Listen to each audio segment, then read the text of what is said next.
But let me tell you about the time before, very early on, probably my first 2 weeks of starting my career, when it was just me and I had no staff.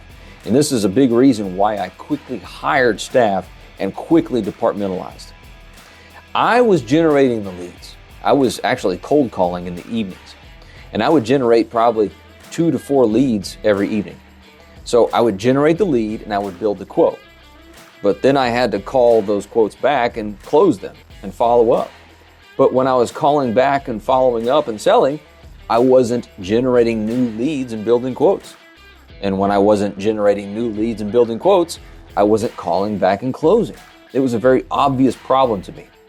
And so that's why I quickly hired staff and quickly departmentalized. Because when I departmentalized and hired staff, I brought someone in to call those leads, to generate those leads, build those quotes, to give to me. So all I did at that point was focus on closing and sales at that time.